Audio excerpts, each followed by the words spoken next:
So what's up mga idol, it's Clifford Motovlog here. So yun, so bali ngayon guys, sasagutin natin yung mga katanungan about sa ating CB150X, kung asa na daw ba to o bakit hindi ko na siya ginagamit.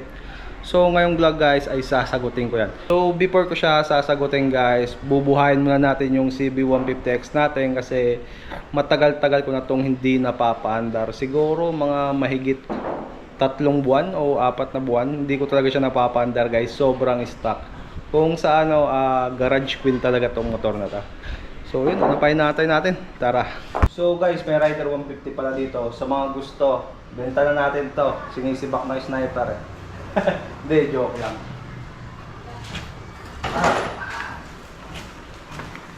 Grabe guys, kung makikita nyo, sobra na ng dumi ng parking natin, no? Kasi talagang hindi ko na talaga nagagamit tong motor na to.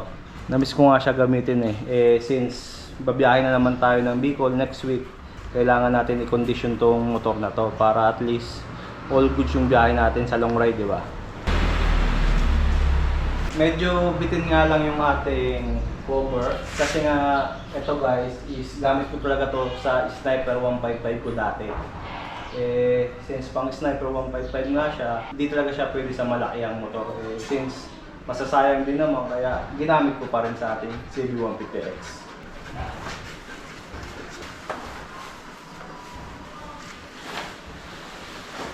Tadang! Kung makikita nyo guys, wala pa rin kupas. Ang ganda ng ating CB150X yan, no? Hanggang ngayon sobrang pogi pa rin ang forma niya guys. Hindi ko nga alam, baka flat na yung gulong nito eh. Oh, di ba? Okay pa rin yung gulong niya guys. Hindi pa rin siya flat.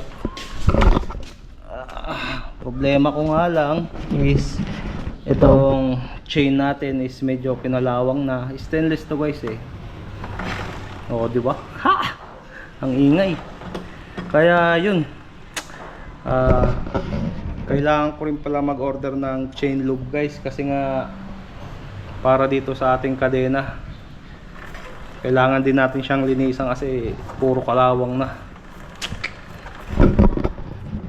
Pero okay pa naman ako. Woo!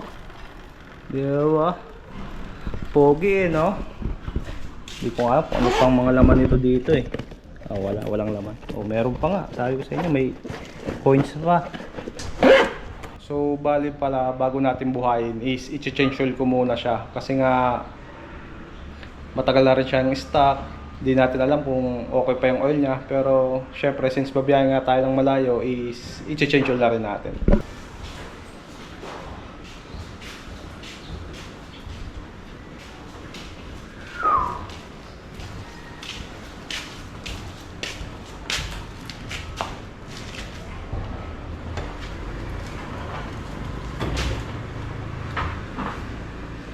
So guys, ang daming nagtatanong kung anong ginagamit kong oil dito sa ating CB150X.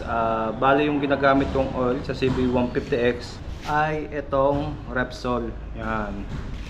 Ito yung ginagamit kong oil dito sa ating CB150X guys.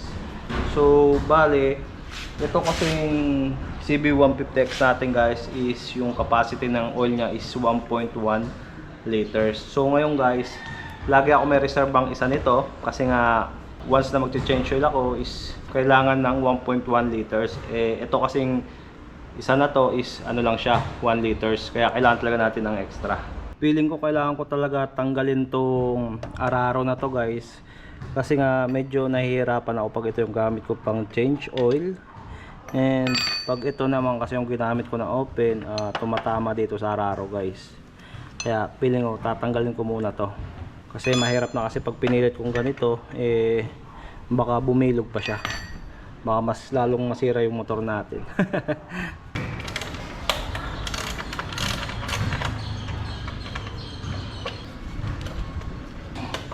Yun.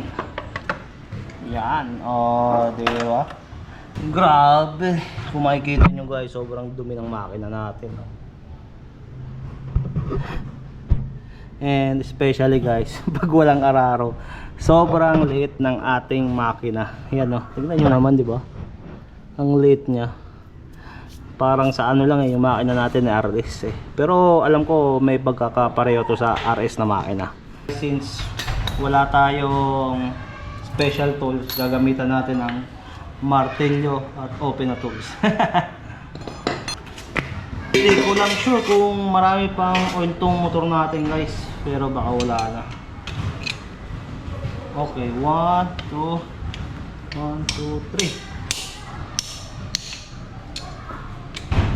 Ayun, diba? Basic.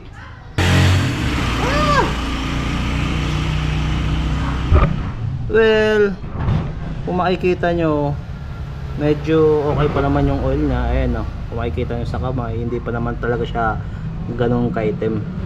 So, feeling ko okay na to guys. Balik na natin tong tornilyo dito. Ay, drain plug. Yun. Pa talaga, kailangan ko na bumili ng gloves mga idol. Kasi pag nag-change oil ako, madumi sa kamay. So bali ako na pala yung nag-change oil lahat ng motor ko kasi dati ang hilig ko magpa-change oil sa labas. Since mabilis nga lang ako lang nag-change oil. Diba? Goods. So imbudo guys, made by Boss Bandam, yun o, panis. Parang tigas naman ito. Yun. Virgin na virgin. So sa mga di nakakalam guys, first time ko palang i-change oil tong CB150X na ako yung mismong nag-change oil. Laki ng tulo to. Ayun, pasok na pasok na ba mga idol.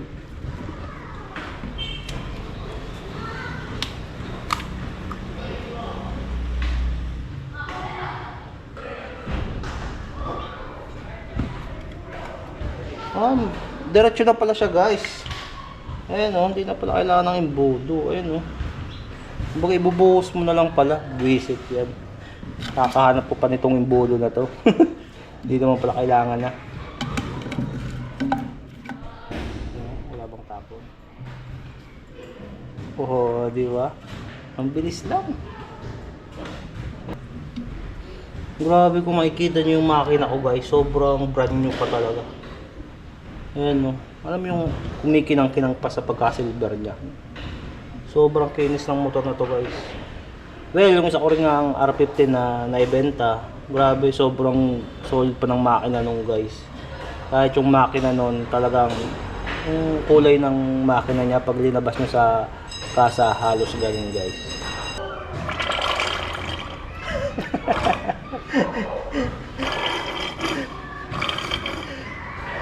Parang nag-CCR lang no? Mukhang okay na to. So, yun nga, sabi ko diba 1.1 liter, so dadagdagan natin ng konti. So, 600, dapat 500. Yun, okay na to. Yan, all goods na to guys. So, bali, meron pa ako 400 liters. So, mga ano pa to, kaya pa dito ng tatlong change oil. So, bali guys, ito pala ang Repsol na oil na to ay nasa 280 pesos lamang. Pero since kailangan nyo pa ng isa, mag-additional pa kayo ng isa. Pero yung another additional na isa is magagamit nyo naman ng pang ilang change oil. Yun, all goods mga idol. Try na natin na paandaran yung motor na to. Kung makikita nyo guys, inamag na nga yung ating handlebar. Yan o, ang pangit na, bisit. Tapos yung ating side mirror, di ko alam kung ano nangyari dyan. Ayan o, parang moist. Mukhang okay naman yung ibang parts kasi hindi naman na uulanan tong motor na to.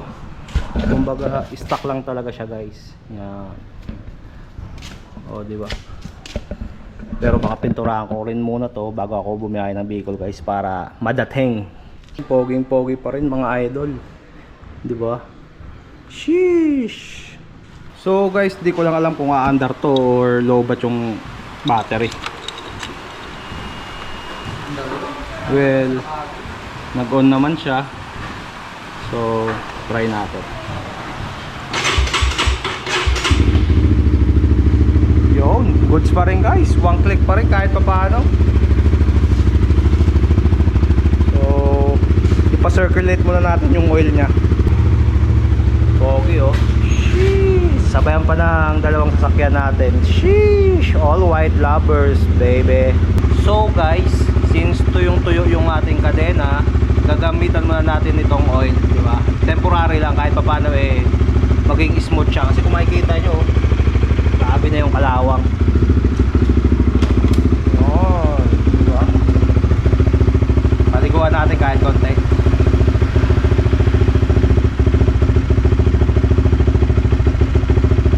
Pero yung kagandahan sa kadena natin, kasi kahit tuyong-tuyo siya, ay hindi siya ganun kaingay mga idol. Parang smooth pa rin.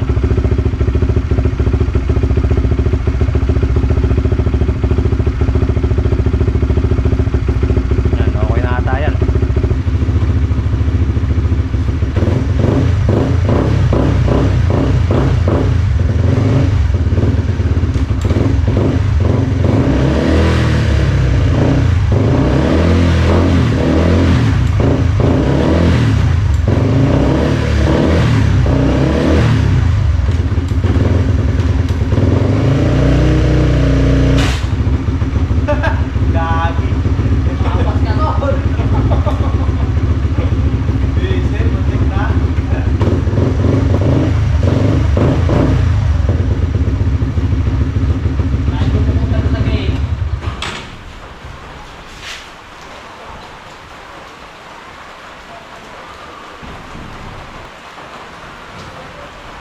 Akala ko kanina guys, tumagas yung langis. Kalimutan ko yung linagay ko palang oil. Kinabahan ako doon ah. So, try natin mumbahin para buhay na buhay ang dugo ng ating CB150X.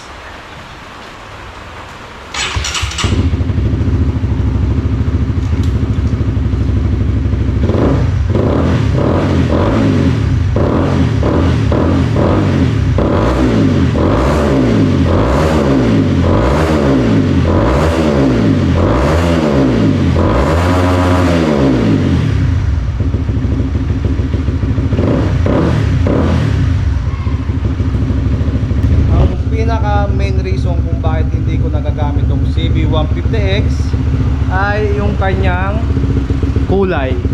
Kasi guys, hindi ko pa to napapa-change color. Tinatamad kasi ako. Yun nga, since hindi ko pa siya napa-change color, hindi ko rin siya ma-restro dahil sa kanyang kulay. So yun ang pinakadahilan kung bakit hindi ko nagagamit tong CB150X. So bali guys, ito palang Araro ay hindi ko na muna ibabalik kasi nga sabi ni Boss Banda, mayaan ko lang na agad ito kasi nga lilinisan niya yan guys. I-spray niya ng tawag dito, basta i-spray niya yan para bumalik sa gandang kulay ulit niya. Kailangan na rin ito i-washing guys. Tignan nyo naman no, parang simento na yung gulong. Baka magpalit na rin ako ng side mirror kasi kawawa naman na yung side mirror ko guys. So kung titignan nyo, diba, baklas na. Sabi, napabayaan na tong motor na to. Pero all in all guys, sobrang pogi ng CB150X natin. Wala akong masabi. Solid. So yun guys, dito ka muna